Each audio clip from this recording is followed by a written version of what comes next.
Good evening, everybody. Welcome to Longford. Says yes to medical cannabis. I've decided just today to introduce myself to people on this page. I'm David Berrigan. I originated from Athlone. I came to Longford 18 years ago, where I met my wife, Yvonne Martin, actually, sorry, and we ended up getting married. And about 12 years ago, Kenny Tynan, the guy that I'm promoting on my page, sung at her wedding, and he's been a great friend throughout the years. A lot can happen in a day, and a lot can happen in a week, and a lot can happen in a minute.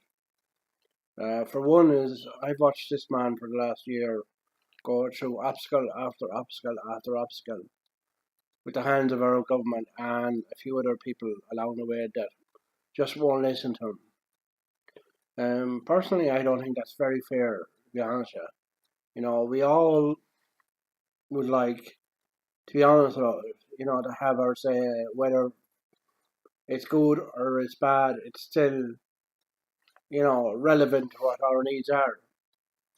And Kenny has proven beyond a shadow of a doubt that this medical cannabis is working for him.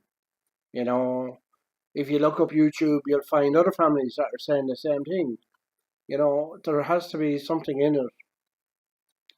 So the reason Longford's Says Yes campaign was set up is because we believe he's within his rights, to live and be with his family for as long as he can. Without this medication, we all know what's going to happen anyway. I don't want to spell it out. I don't want to be negative. I don't want anybody to think I'm a doctor or I have all the answers. I don't. The one person that has most of the answers is Kenny Tynan. And he's defying the odds up to date. So if there's anybody out there that would be from a different town and that might know somebody who has this disease, come forward to your local representative and make your case and make it heard and make sure that they hear you. Don't leave that office or don't leave that phone without them knowing why you rang them. Because the first thing is you actually rang them. So there must be something wrong for you to do that. Think about it. We all have a brother, we all have a sister, we all have an uncle, we all have an auntie, we all have a mother and father, we all have brothers and sisters. Well, some of us don't, really. I mean, my wife doesn't have any brothers, she doesn't have any sisters. So there are some out there that don't have that. But they have a mother, and they have a father, and they have a niece, and they have a nephew maybe, cousins, I don't know. It could be any one of them facing this disease. It's this stigma of ignorance from our government. That's what it is. It's a stigma of ignorance. A person's life is at risk here. And the government are sitting back saying, you know what? We don't want to deal with it. We have other things to deal with, like abortion and people's schooling and stuff like that. But my point is to this really is this guy is a family man. His children do not deserve to have this thrown in their face. I mean, I've got 4 kids. As you can see, there's pictures here behind me of some of them, just up here. And I'd hate for them to come home from school today or come home from town with their bags packed and say, listen, my daddy, he has this disease. His life expectancy is going to be shortened if he doesn't get this medication. Because that's what's going to happen. Kenny's life is going to get shorter and shorter.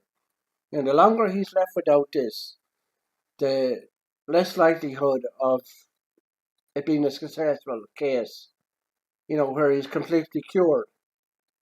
And, you know, it's something that we have to address. I know people probably, think, well, it's there's nothing we can do. You know, there, there probably is nothing we can do. If you decide to do that, that's fine. I'm not asking you to do anything that you don't want to do. But put yourself in that shoe or them shoes and try walk a mile in them. And I can guarantee each and every person that's listening to me today, you'll have the same thing. You don't want this to happen to anyone.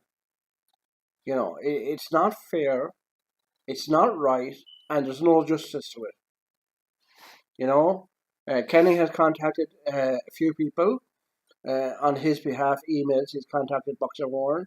He's been trying to contact the Minister of Health. He's even got Gino Kenny to bring his case to the dial, which he's successfully done on 2 different occasions, I must say. Gino Kenny, thank you for that.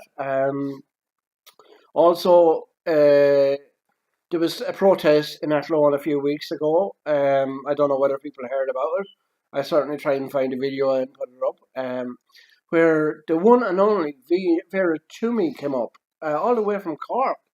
Now, if people don't know who Vera Toomey are, I can tell you she's a wonderful woman. She's got a child that has epilepsy, and they had to go to Holland to get the treatment. And so forth, where they were constantly running out of the country or living in a different country where she didn't know anybody, didn't know any language, but she still had to be there to look after her daughter. Well, her husband stayed in Cork to look after other children. Now, I don't think that's very fair, to be honest with you. When a person is sick, and I can tell you this from my own personal experience, the people that you need around you the most are your family.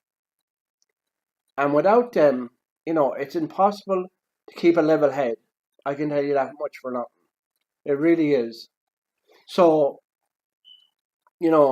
before I go, as I say, the reason where I'm on this page now today is just to make people aware, Kenny Tynan is the father of 4 kids who is fighting against ignorance in our government to get a prescriptionized, legalized cannabis raisins so as his life can be saved.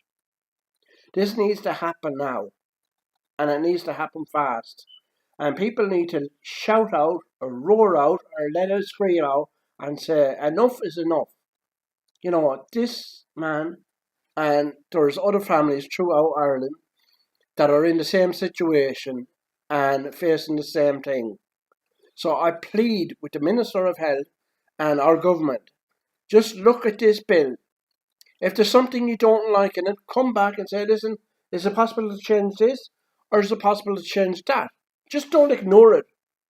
Just don't ignore it, because ignorance is not acceptable anymore. It's just not good enough. So if you can push that board out just a little bit further to hear what we have to say, number 1 is to save a man's life. Number 2 is to save anyone else's life, whether it be a child or whether it be another adult. It doesn't make a difference. To save their lives is all I'm asking. That's all it takes. It's just to listen and say, okay, this is wrong, but this is right. So put the wrongs to one side and put the rights right there. And the right thing to do is to be honest and say, listen, we need to change a few things, but yeah, we have the proof now. It is saving somebody's life.